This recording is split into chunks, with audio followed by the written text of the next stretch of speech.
انتخاب نقش جاری، بازرگانی حقیقی یا حقوقی.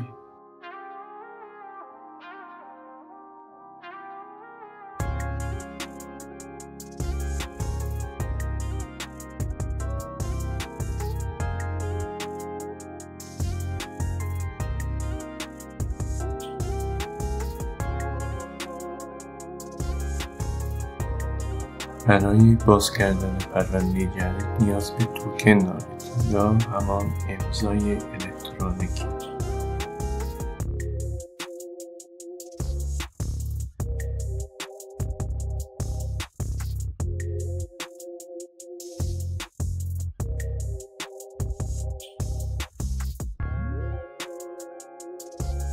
برای اینکه بتونید توکنتون رو در سیستم باز کنید نیاز به نرم افزار دارید.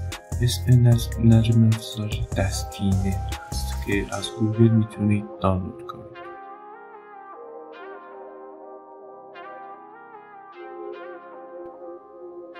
خب بخش اول اطلاعات پرونده را پر میکنید.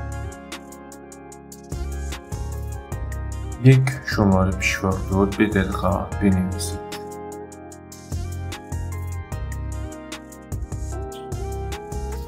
در بخش کشور زینف کشوری را انتخاب کنید که واقعاً کالا در آن کشور تولید یا صادر می شود که ما اکثراً چین یا کشور ترکیه را انتخاب می کنیم.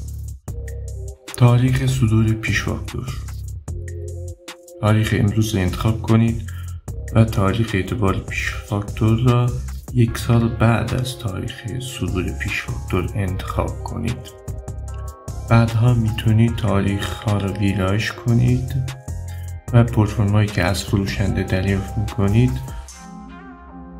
باید تاریخ ثبت سفارش و تاریخ پرتفرما یکی باشد. بخش حالت ثبت سفارش، واردات بدون سابقه تا 500,000 دلار. مخصوص کسانی که برای اولین بار میخوان واردات انجام بدن و سابقه وارداتی ندارن میتونن تا حد 500,000 دلار در سال ثبت سفارش کنند. نیاز تولید خود، کالایی رو برای استفاده در خط تولید کارخانه یا کارگاه خودتون وارد میکنید. دستگاه اجرایی و گرانات دستگاه اجرایی مخصوص وارداتی که برای یک سازمان یا نهاد دولتی انجام میشه. هیچ کدام، یعنی واردات معمولیه، مواد اولیه و ماشینات خط تولید واحد دارای جواز تأسیس برای واحدهایی که جواز تأسیس دارند.